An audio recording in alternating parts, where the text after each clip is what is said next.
Hi everyone, my name's Chloe, I'm 22 years old and I'm from the south of England. I wanted to come on here today and have a chat with you guys about my au pair experience with expereinces.com. I mean, I do have first-hand experience, I have been an au pair twice.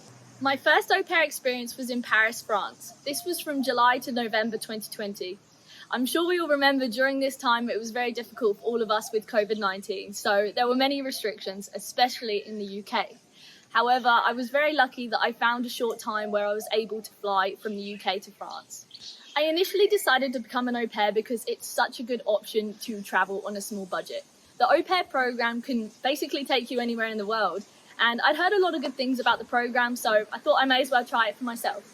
Becoming an au pair is such a great opportunity, not only to discover new places, but to meet international people and to learn a new language. It is the best option any young, curious and adventurous person can make. I first created my account on expereinces.com in June 2020. After this, the messages started flowing in from host families within a matter of days. I think I received my message from my host family about 5 days after I created my account.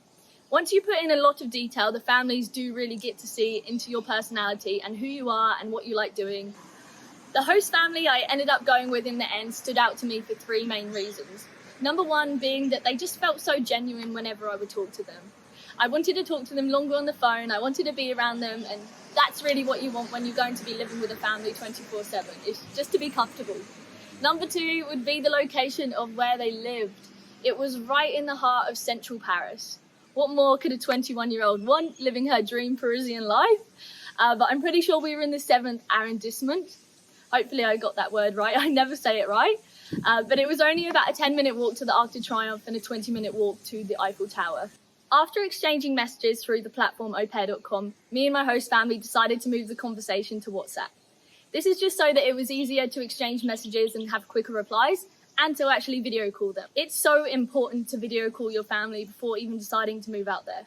Whether it be through FaceTime, Skype or WhatsApp, it just gives you a good idea of whether you're a fit for a family, pulling out all the scammers and catfishes, and just making sure that they are legit. Obviously there's a lot to talk about when deciding to move in with a family, so this doesn't actually have to be done in one phone call. In fact, getting to know each other on various phone calls is a better way to know each other so that you can have time in between to process each point. On these FaceTime calls, you should talk about the contract hours, pocket money, what the living arrangements will be like, and every other small detail that could possibly go wrong. You should also be discussing what your daily schedule will be looking like, because the last thing you want is to be feeling overwhelmed when living abroad away from your family, so you know exactly what they're expecting of you before you get there. If you're looking for more of a long-term au pair placement, you can discuss with your au pair family whether you will have any holidays. This will be nice if you just want to head home and visit family, or even go away for the weekend to discover the country that you're in a little bit more. Asking your host family to meet your host children via video call prior to your visit will be a really good idea. This is just so that you don't feel like a complete stranger in their household. As I'm sure many of you know, children do need a lot of certainty. I did this with my host child and it actually made a huge difference. When first meeting her, she did not speak a single word of English, but she actually spoke Taiwanese and French. So when actually going to teach her English, it made her so much more comfortable to listen and try to communicate with me. I've been working abroad since I was 18 years old, and Paris is by far one of the most intertwining communities for international people working abroad. It is so amazing to be able to just be a message away and have this social media where we can create Facebook forums and meet people in just a click of a button.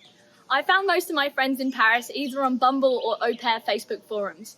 I actually met some really great friends and I still keep in touch with them to this day. So whether you're the biggest introvert or the biggest extrovert like myself, I'm sure there will be someone out there that you can vibe with. So after my time in Paris came to an end, I went back to the UK and spent some time with family. I was very lucky that I actually had Australian citizenship. So since we were in another lockdown, that was the only place I was able to travel to. Now, when moving to Australia, you want to have a little bit of a rough idea of what you're going to do when you get there. Of course, I thought about what I could do, and I'd been an au pair the year before, so I decided to log back onto my expereinces.com profile in February 2021. After a little bit of updating, it was back on live and I was flying to Adelaide, Australia by March 2021.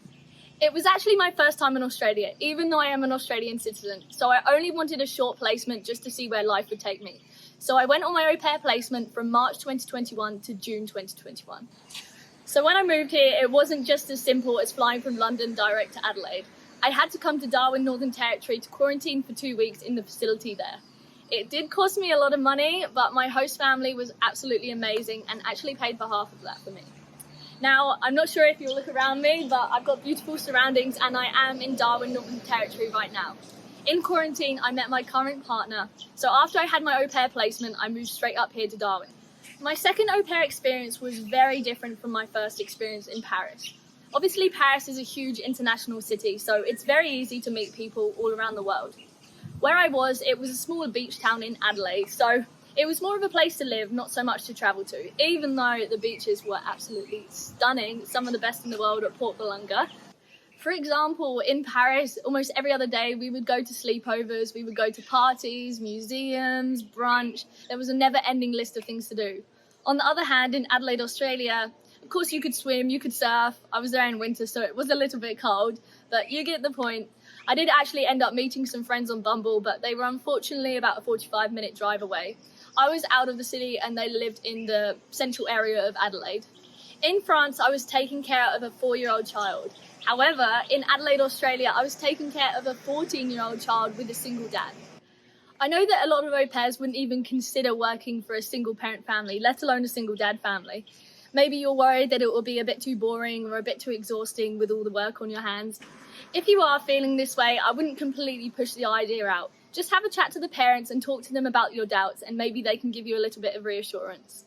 But I completely understand that there are some au pairs that just don't feel comfortable with the idea of living and working with a single dad, which is completely okay. And that's why on expereinces.com you can filter your search and exclude them. Nevertheless, I would like to specify that my experience with the single au pair dad was completely positive. He was super lovely, respectful, and we never really crossed paths much since he had his own section of the house. I had my own room and shared a bathroom with the host child. The only time me and the host dad actually spent together was when we were taking the host child out or when she was at school. They actually took me on holiday with them, which was so lovely. I'm not sure if you guys know Australia, but it's a very, very big place. We drove from Adelaide up to Uluru, which took about 15 hours there and 15 hours back. But it was a great opportunity to get the real Australia experience and see the back roads I wouldn't usually see as a traveller. I understand that this option is not for everyone. However, in my opinion, au pairing, you should not have any kind of prejudice at all. I mean, you are going to be living with people from all across the world, learning new cultures and new ways of life. So you just have to go in it being open-minded, do your research, talk to lots of different families, and in the end, you've just got to trust your gut. But at the same time, you should never be naive. Always have a plan B. If there is any problem that you run into, make sure that you have emergency money so you can just pack your bags and go. Looking back on my au pair experience in Australia, I actually had a really great deal. I was hardly working. I was working maybe an hour tops in the morning and 3 hours tops in the afternoon, so I had a lot of time on my hands. This gave me a really good opportunity to reflect on my thoughts, get on with my own travel blog, and just do all the things on my to-do list that had been on there for forever. My mum was actually born in Adelaide, Australia, so it actually gave me a really good chance to connect with my roots there. I had distant family in Adelaide, which I'd never even met before, so every other weekend I'd head down to family parties and get to know them a bit better. I've heard a fair few stories about being an au pair, and I know that you can get taken advantage of. So it's really important to stand your ground as an au pair. At the end of the day, you are finding your own jobs and you are responsible for yourself. And the world can be a scary place, so you have got to stand your boundaries. And also, working with a teenage child is definitely not for everyone. For me, it definitely had its ups and downs, but just like any age group, they do have their issues. But it's really important to sit down properly and reflect on what you want out of your whole au pair experience. So that's it for today's video. Please let me know down below in the comments if there's any specific topic you'd like me to go into detail with regarding the au pair program or my personal experience. I hope you guys enjoyed it. See ya!